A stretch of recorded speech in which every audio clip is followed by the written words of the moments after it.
and they're all done in raw format. So this is the image that I ended up using, I believe. Yep. So that's how I took it. It started like this. I'll show you how it began.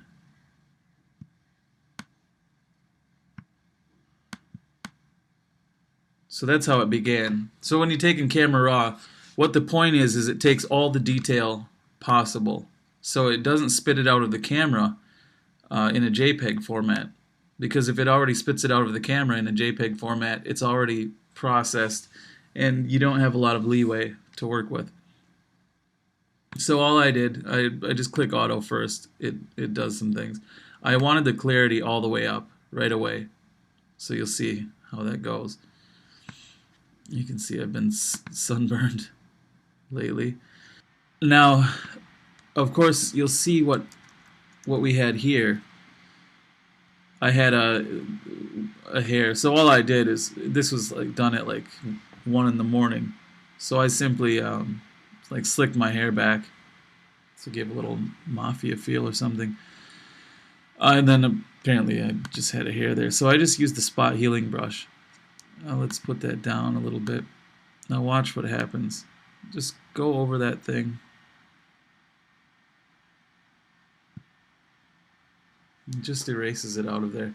And what it does is does a content aware fill, and it'll fill all that in. So anyway, let's go to the Final Cut. Group 4. So we'll take all of these layers off. So you'll see how it got to where it was. So this is how it started. So here's how I had it in this one, but this is how I had it in this one. So what I did also is I have all these sunburn marks and little freckles from the sun. I spend all day in the sun, it seems like. So all I did this. Just did the spot healing tool. Now, usually I don't take any of my natural marks out, so I think it seems like I did in this one because I got a little. Once you get started taking out little blemishes, you you sometimes push it too far. Because essentially, I want to look like myself in my photos. I don't want to look like a I don't know, like some porcelain version. Anyway, that's what I did for that. So you see how it turned out. Could do those.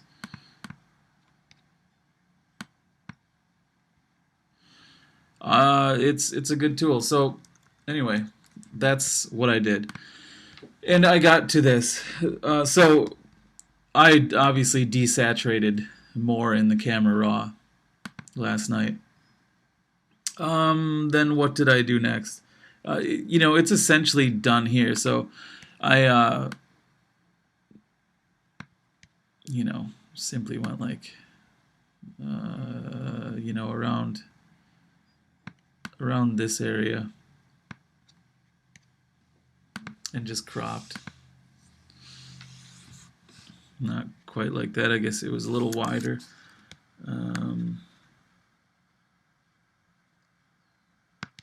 Something like this. And then just cropped. Now, what I did is did the quick selection tool. I just select around. I use this all the time. For the images, the power of movies, I had to do this a lot.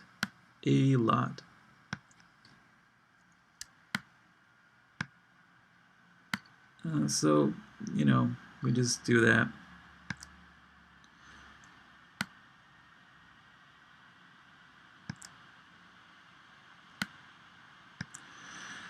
Okay, and then we do refine edge, smart radius. So, and then I'm just going to go, I have to put this up a little bit. Just go around this so it gets the hairs. Now I'm going to do something else that'll make this all the better, but for now.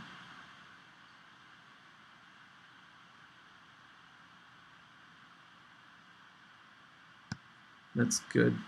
We'll do a little smoothing. and then shift the edge back. So it, it drags it in. It would drag it out that way, but I want it to be just in a little bit. Decontaminate colors. So it'll take that white away from the black hair. So there we go. And then we could desaturate this also. So I would do something like, I would just click down here, create new filler, adjustment layer, hue saturation, and then up here, saturate, desaturate, maybe in that ballpark. That's what I did. It ended up not mattering because I was initially going to have it colored. I went black and white, so it ultimately didn't matter. Okay, I duplicated that layer for whatever reason I'm not sure of yet, but I cut that out.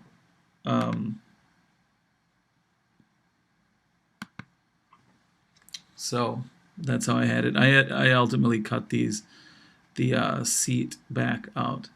It didn't really need to be in there. I adjusted some curves to make it a little darker. So all I did, these are all just adjustment layers. So I just did curves, and then, you adjust. A little darker, gives it a cooler look. A little black and white look. I was experimenting with that. Obviously I ended up going all black and white, so it was more like that. But then what I did, I went to the initial copy before I cut anything, right? So you see, look at my hair here. Look up in this area. Now you see all the hair strands there, and they're missing a little bit. Not a lot, but they get cut out. So what I did is took and went like this.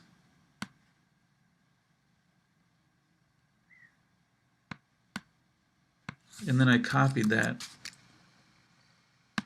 and then just moved it up. We will have to move it under the curves, of course. So now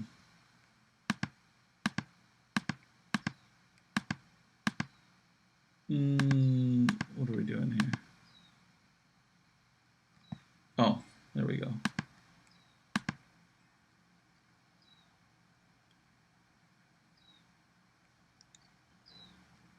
Now, since everything's going to be white, that worked out pretty well. But then we have to go like this.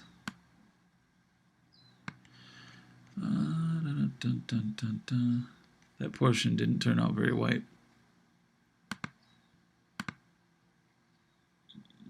That's more like it. I had it a little better than that, but we're going through it quickly. You'll just take more care, obviously. Okay, this is what I did now. My eyes. So once you go black and white, what'll happen is it'll dampen your eyes. So I went and copied. I just did this. This layer.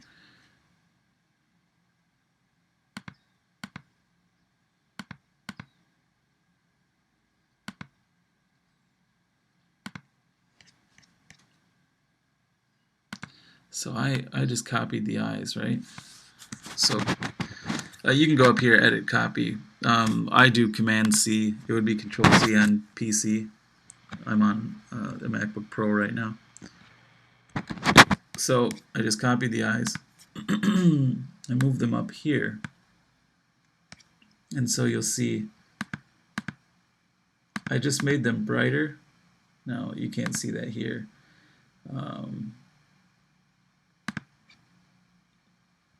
Now I just did a levels, adjustment fill levels. And then I'm going to, I don't want this click because I don't want it to affect all the levels below it, so it would fill all of these. I just want it to be the one level below it. Now, to get a better example, so that's the only level I want. See, now it'll pump up the eyes. Obviously, what we need is Da, da, da, da, da, da.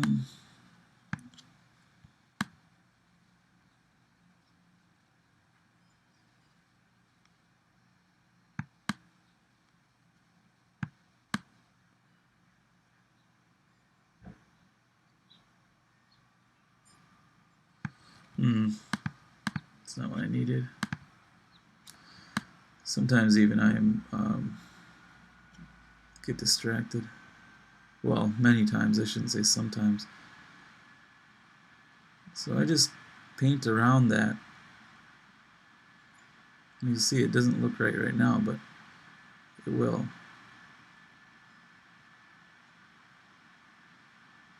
If you get your eyes to stand out, it's beneficial.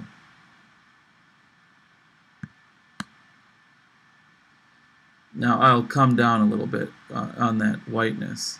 It's not exactly how I want it right now.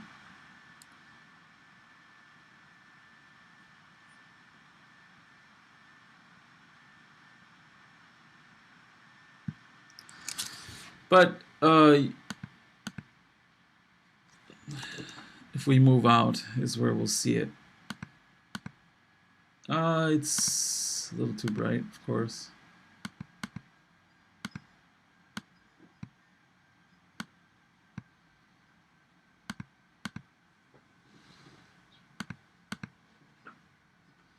La la la la.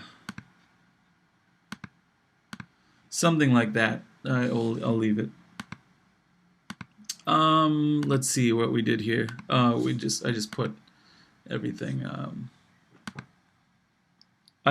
So what I did here is you could merge everything. Just go up to layer and merge. I always duplicate and then merge. Depending on how powerful your computer is, you may want to just merge all of those because it's going to get to be a huge file. Already I'm working with a 685 megabyte image. So if your computer isn't going to like that, which it very well might not, because I mean videos are often far less than that. So not the videos I do, but standard flip cam sort of videos. But anyway, so I create a new layer there. You'll notice I didn't label anything. Everything looks organized in my mind. So, and then what I did is I duplicated that layer. So just like that. And then I did a high pass filter on it. So I go up to filter, other, high pass. Now here's what it does. Now you could go overlay, some people do, but see what it does there? It gives that grunge look that I was going for. This is how I ended up keeping it, with that level of grunge. Did I do the hue saturation here? No, I didn't. Okay, then what I did, I just closed that group. I duplicated that group and then just merged it. So then I got group 1 copy. So that way, now you can just turn that group off. Now you could just delete that group because you're this far. But I don't know. I have this thing where if I need to go back, I want to go back. And if you merge everything, you're done. You can only hit step backwards so many times, and you're done. We can get that layer out of the way. So the hue saturation copy is what I did here. So we're coming along as far as the finished image. I have the finished in the background here so I can reference it. It's getting pretty close, but not quite. So okay, here's what I have these little actions, right? You can create different actions. So we'll turn those off. I'm on the hue saturation copy, so it's just desaturated. You could go, let's do this effect. I'll just show you what different effects look like. It creates different cinematic effects. And I got those from let's see. I got them from Graphic River. So graphicriver.net is where I got those. You can just look up Photoshop actions and you'll get different ideas. But, you know, that's a special movie effects. That's obviously not what I'm looking for this. For this one, I think I went. There's 3 different things that I tried. I ultimately went with the HDR, and that gave me a little more sharpness, more grunginess, and then I just kicked it up a little bit more. Now that's essentially where it ended. So I'll just do those for you. So if we do the HDRI, I just did HDRI general effects. Yeah. So that's how it turns out, but of course I dial it back a notch. So like that, and then I also did sharpen BW. I did sharpen BW Pro. Let's try sharpen BW Strong. See what that would have done. Okay, that's what it would have done.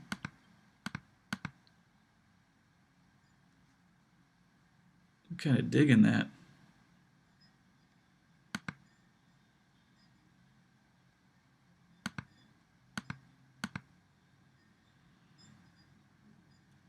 So this is almost where I left off. And then I'm pretty sure I did a black and white adjustment layer and then just seen what I liked.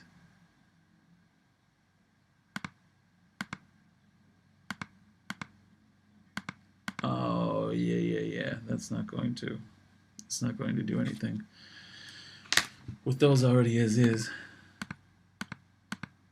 Curves is what I used. So I'm almost there right now.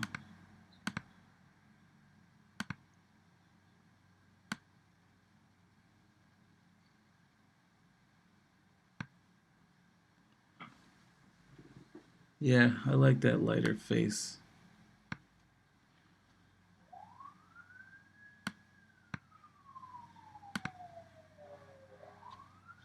That's almost identical.